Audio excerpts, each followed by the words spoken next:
Previously, we were talking about the importance of self-observation. But in this video, I want to delve a little deeper into how we might engage in this kind of practice. With self-observation, we're primarily interested in seeing how we operate internally.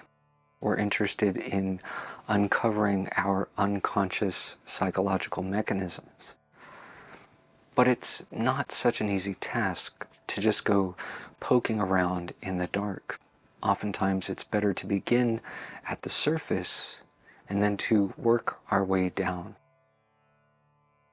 These unconscious mechanisms have a great deal of influence over how we behave, and so we can begin by simply observing our behavior.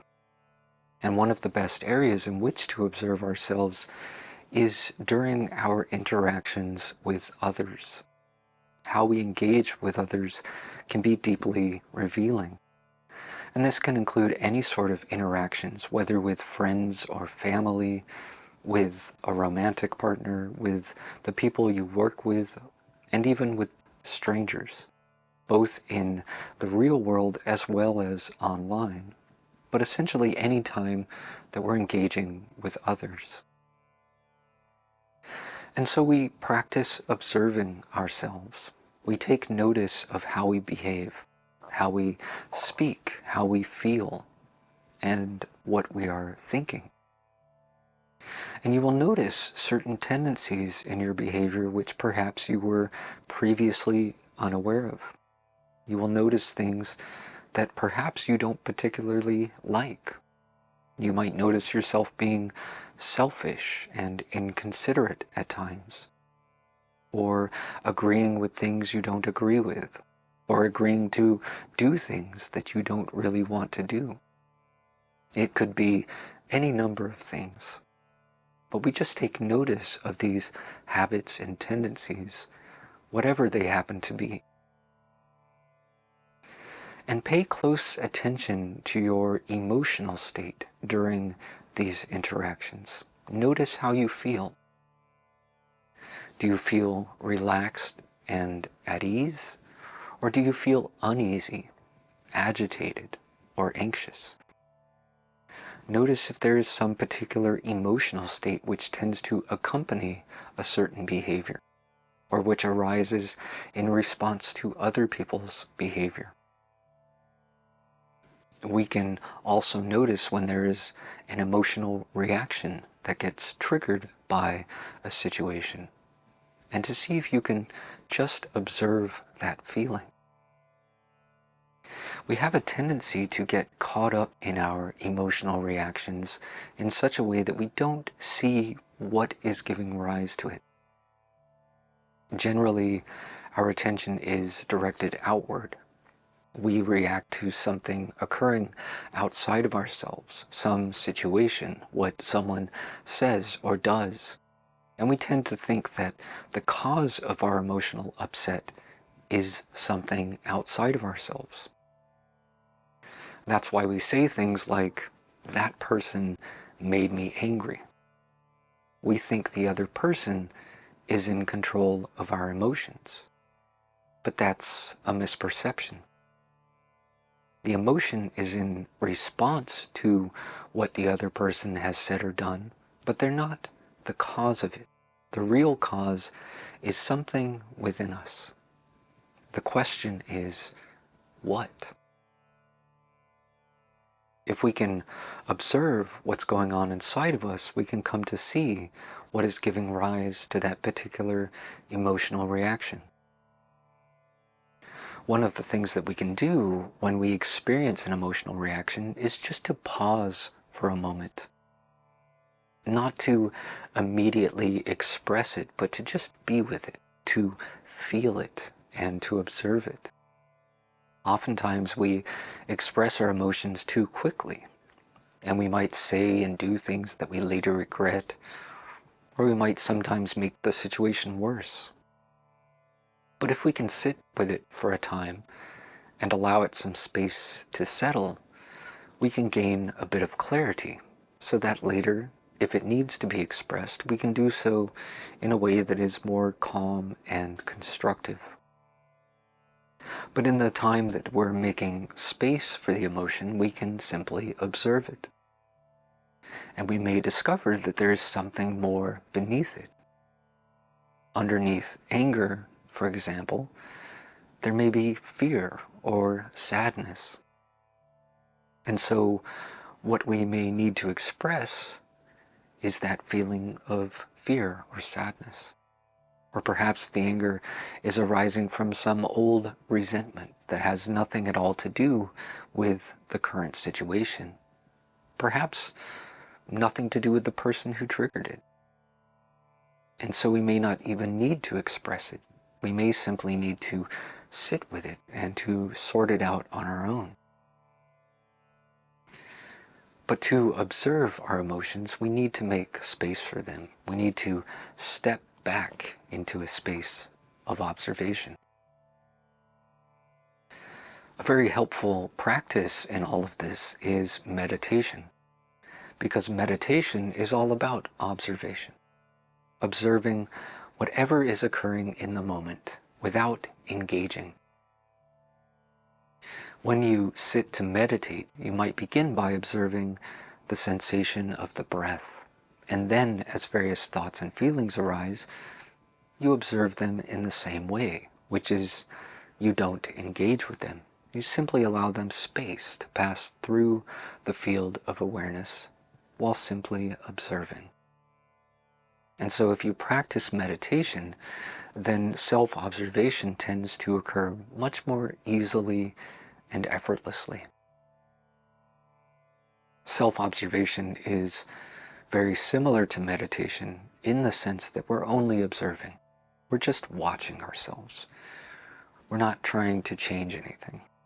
But one thing that you may notice is that your behavior does tend to change. There have been times when I was behaving in a way that was awkward or unpleasant, and the moment I became aware of it, it stopped. And it wasn't by force or by will. It was simply that this behavior was unconscious. And as soon as I became conscious of it, it lost its momentum. So we have these unconscious mechanisms that drive so much of our behavior. And what we're aiming to do is to become more conscious of them, to shine the light of awareness upon them. And this starts by just noticing the behavior itself, and then taking time to reflect on it, to observe not only the outer behavior, but more importantly, to observe what is taking place inwardly, in our emotional state, our thought process, and to look very deeply in order to observe the underlying mechanisms that are giving rise to that behavior. When we observe ourselves, we begin to notice all sorts of things that we had never noticed before. It's amazing how blind we can be to ourselves. And we've all encountered someone who has some kind of unpleasant behavior which they seem to be completely unaware of. Even though it may be obvious to everyone else around them, they fail to see it. Even if someone points it out to them, they might deny it. They may refuse to acknowledge it. And so we have to wonder, might there be things about ourselves that we are blind to, that we fail to see? And even things which we refuse to see. There is so much that we are unconscious of. But when we practice self-observation, we become conscious of these things. We learn things about ourselves that we never knew. Or perhaps there are things that we have some awareness in regard to, but we do our best to ignore it, or to distract ourselves, or to try and somehow put it out of our minds. Or perhaps we make excuses, or blame others for our behavior. There are many things about ourselves that we would rather not acknowledge due to embarrassment or shame or self-judgment. And so we need to be able to acknowledge whatever is there in us without shame, without judgment. And that's not always so easy, but it can be done. When it comes to the practice of self-observation, we can simply start wherever we are.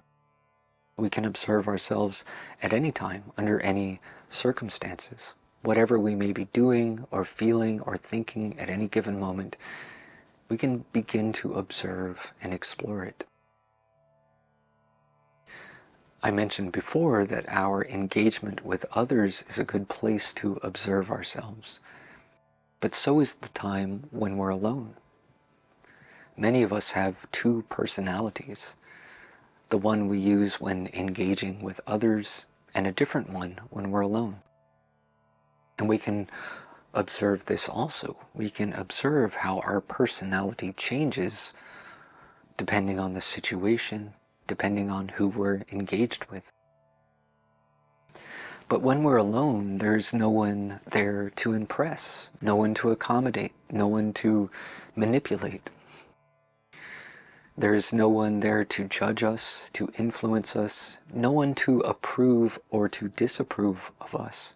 And so we may behave very differently, perhaps more authentically. Or perhaps when we're alone, we tend to feel lonely or bored or depressed. And we can explore these feelings. We can observe the ways we feel and behave when we're alone. We can observe whether or not we are content to be alone, or whether we are constantly trying to escape being alone. We might be yearning or seeking for companionship, or some kind of entertainment or exciting activity, anything to avoid being alone with ourselves.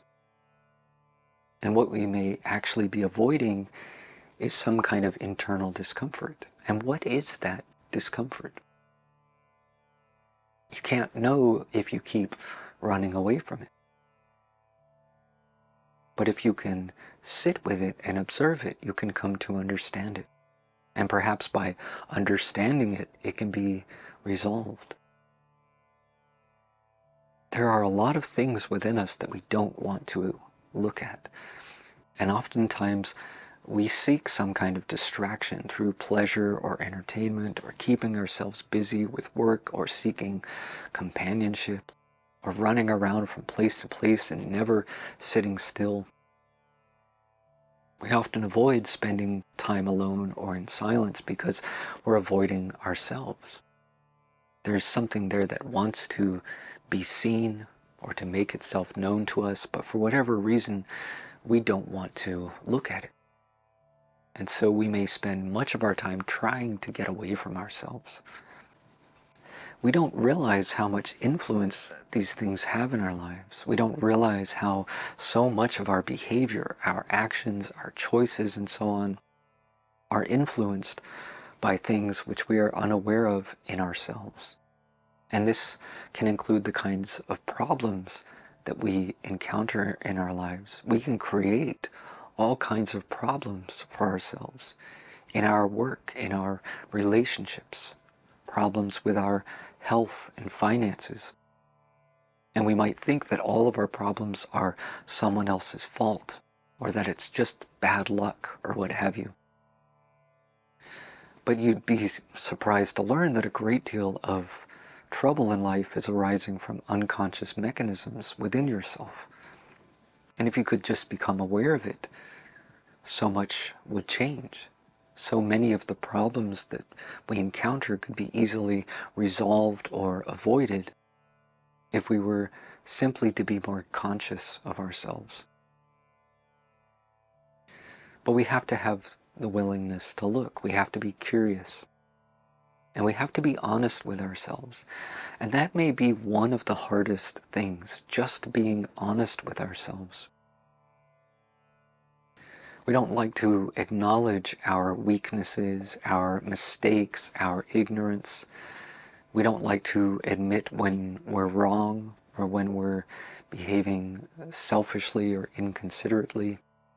And we tend to make excuses rather than taking accountability.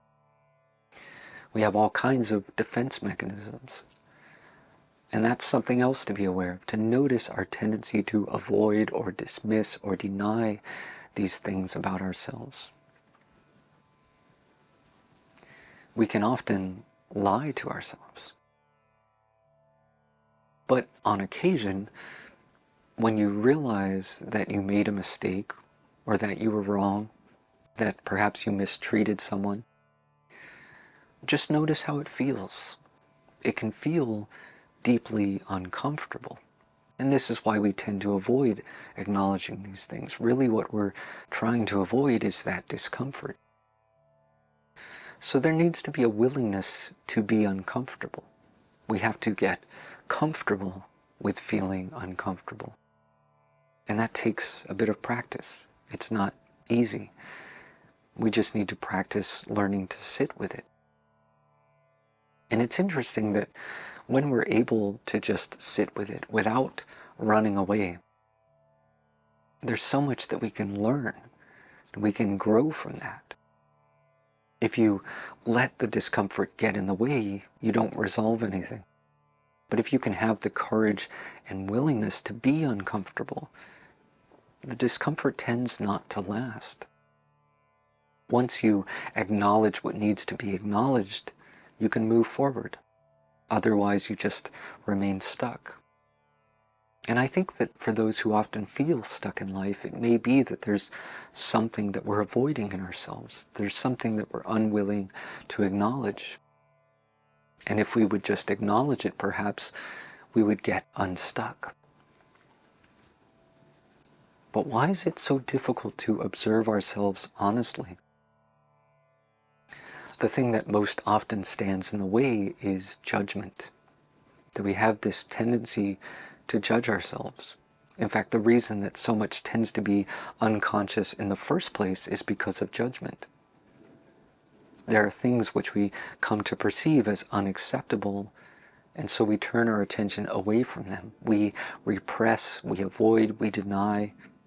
We push these things out of our awareness because of the judgments we have in regard to them. So oftentimes, in order to practice self-observation, we just need to be aware of this tendency to judge, to observe that tendency, and to come to understand it, because even that tendency tends to be unconscious.